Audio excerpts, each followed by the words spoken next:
Welcome back दोस्तों। आज की इस वीडियो के अंदर हम आपके साथ एक और डिटेल ओनरशिप रिव्यू शेयर करने वाले हैं और ये रहने वाला है मारुति सुजुकी की ब्रेजा का। और इस कार को ऑन करते हैं मिस्टर श्रेय जी। तो सर बहुत बहुत स्वागत है आपका हमारे चैनल पे। सर का एक यूट्यूब चैनल भी है, किस नाम से भैया?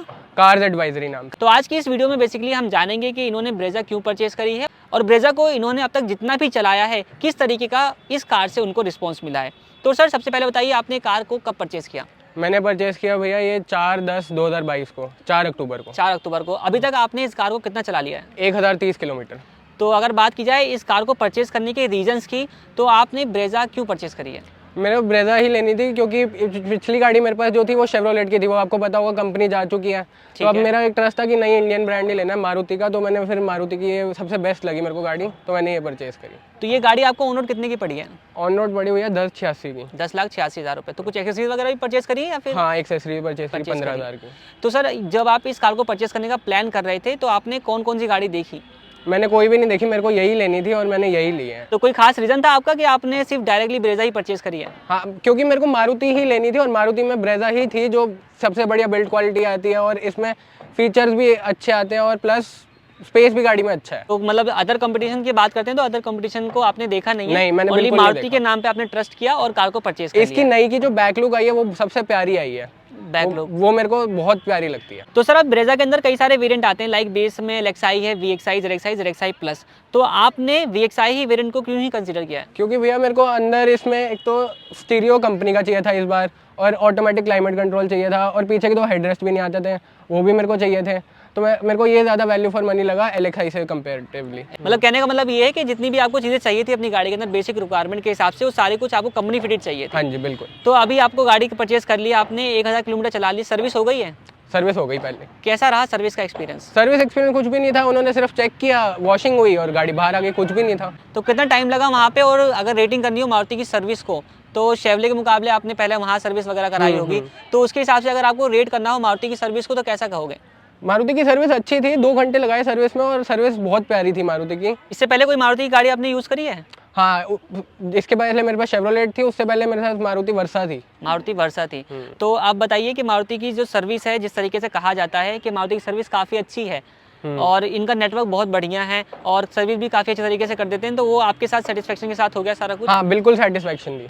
बाकी सर सेफ्टी रिलेटेड पूछना चाहूँगा आपसे मैं, सेफ्टी रिलेटेड आपके क्या इसकी राय है? सेफ्टी में कैसी है गाड़ी? सेफ्टी में मेरे को ESP मिल जाता है, हिल होल्ड असिस्ट मिल जाता है, रिवर्स पार्किंग सेंसर मिल जाते हैं, तो मतलब फीचर्स तो बहुत सारे हैं सेफ्टी के हिसाब से, और 2 एयरबैग भी मिल जाते हैं सबसे बड़ी बात।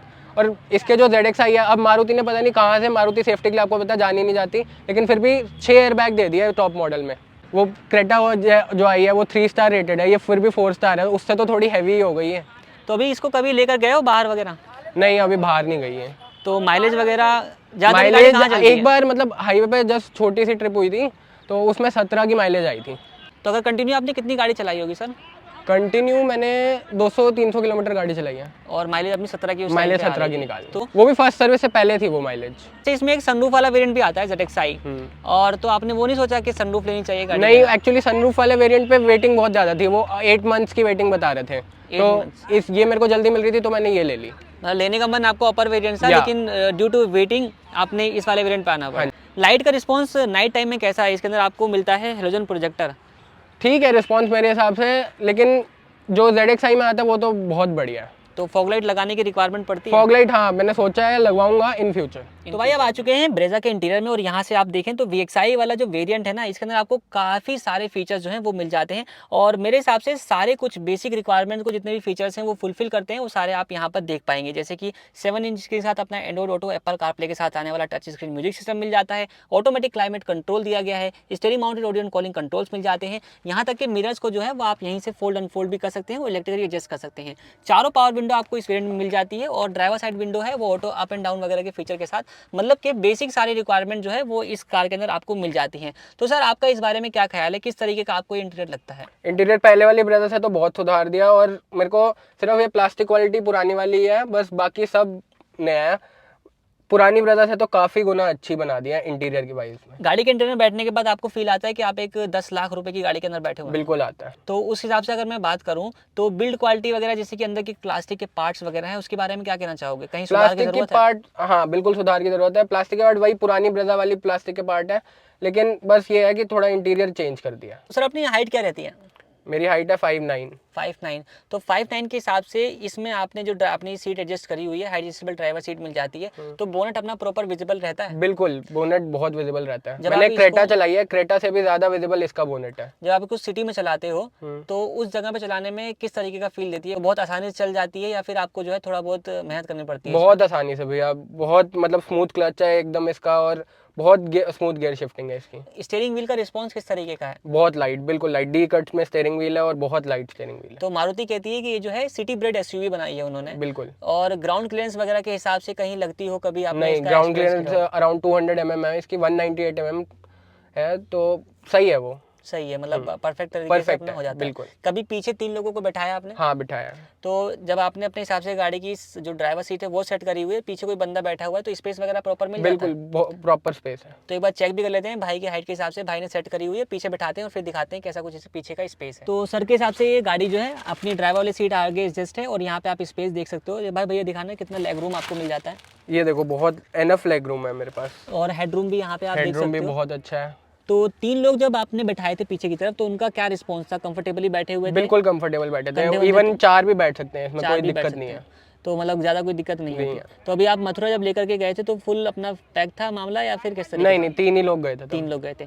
तो ड्राइविंग के टाइम पे उनको थकान वगैरह महसूस हुई हो, ऐसा कुछ आपने फील? नहीं, बिल्कुल नहीं। सीट किस तरीके की है? कहते हैं ब्रेजा की सीट ज़्यादा कंफर्टेबल नहीं है, तो थोड़ा सा आपका- अंडर थाई सपोर्ट कम है, बाकी सब सही है। बाकी सब वेल एंड गुड है। जैसे आपने पूछा था ना कि VXI मैंने क्यों लिया, तो ये इस वजह उसकी ये है, ये देखो हेड रेस्ट, कंपनी से हेड रेस्ट आया था, मतलब कितना कंफर्टेबली बैठा हूँ मैं, देखो। तो LXI वाला वेरिएंट जो होता है उसके अंदर आपको रियर सीट के जो हेडरेस्ट हैं वो नहीं मिलते हैं। यहाँ पे आपको VXI वेरिएंट में रियर सीट के जो हेडरेस्ट हैं वो भी एडजस्टेबल वाले वो मिल जाते हैं। तो VXI वेरिएंट एक ऐसा वेरिएंट है जो कि आपको बेसिक सारी रिक्वायरमेंट्स को फुलफिल करता हुआ नजर आता है। अगर आप बेस वेरिएंट LXI भी लेते हो तो उसके अंदर आपको कस्टमाइजेशन की जरूरत पड़ती है। हाँ बिल्कुल। तो वहाँ पे अगर आप आफ्टर मार्केट करवाना नहीं चाहते तो आप VXI जो है बेझिझक आग बन करके ले सकते हैं। हाँ जी। तो सर इसमें आपको 328 लीटर का बूट स्पेस मिलता है, कभी यूज़ किया है आपने इसको? हाँ किया है, बहुत एनफ है मेरे लिए। सामान रखने उतारने में कोई दिक्कत तो नहीं नहीं, करती? कोई दिक्कत नहीं होती, यहाँ से भी ऊंची उठी हुई है थोड़ी सी, तो कोई दिक्कत नहीं आती। आराम से सामान आ जाता हाँ है। जी बिल्कुल। सर इस कार के इंजन के बारे में जानना चाहूँगा। 1.5 लीटर का नेचुरली एस्पिरेटेड इंजन मिलता है। बिल्कुल कंपटीशन में आप गए नहीं, वरना तो आपको वहाँ टर्बो के भी ऑप्शन मिल जाते हैं। बिल्कुल मिल जाता तो ये जो इंजन है जब आप चलाते हो इसको तो कभी लगता है कि अंडर पावर है? है। नहीं, बिल्कुल नहीं लगता। मैंने जो शिफ्ट, मेरे पास पहले सेडान थी, तो सेडान से इस पे शिफ्ट किया, तो मेरे को तो बिल्कुल नहीं लगता, और लोगों को लगे तो वो कुछ कह नहीं सकता। एक मैं आपको इसका नेगेटिव बताता हूँ, सबसे बड़ा ये देखो चाबी, वही पुराने ज़माने वाली चाबी 2011-12 से जो आ रही है, ये देखो, कई कम से कम कीलेस एंट्री तो दे देते हैं इसमें। तो सर आप किस तरीके की जो ड्राइव है वो पसंद करते हो? मैं बिल्कुल नॉर्मल ड्राइव पसंद करता हूँ, क्योंकि आपको तो पता है दिल्ली वैसे शहर में वैसे कैमरे लगे हुए हैं हर जगह, तो 60 से ऊपर वैसी स्पीड लिमिट लेके नहीं जा नहीं सकते।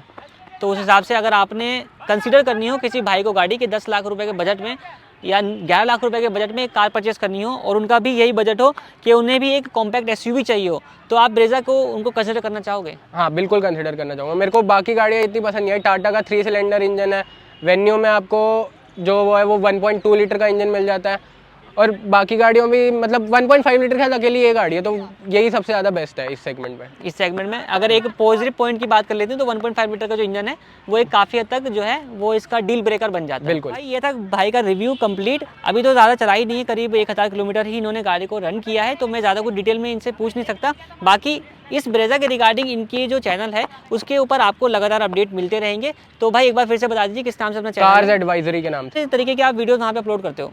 मैं सारी तरह की वीडियोस अपलोड करता हूँ, मैं हर गाड़ी की वीडियो अपलोड करता हूँ, उसकी स्पेसिफिकेशन बताता हूँ, उसके नेगेटिव पॉजिटिव वो सब बताता हूँ उस चैनल पे। तो अगर आपने कोई चीज़ को डिटेल में जानना है गाड़ियों के बारे में तो आप इनका चैनल जरूर सब्सक्राइब करें। बाकी ये वीडियो आपको कैसा लगा हमें कमेंट सेक्शन में बताया ना भूलें। वीडियो पसंद आया हो तो वीडियो को लाइक और चैनल सब्सक्राइब जरूर करें। थैंक्स फॉर वॉचिंग वाहन ऑफिशियल।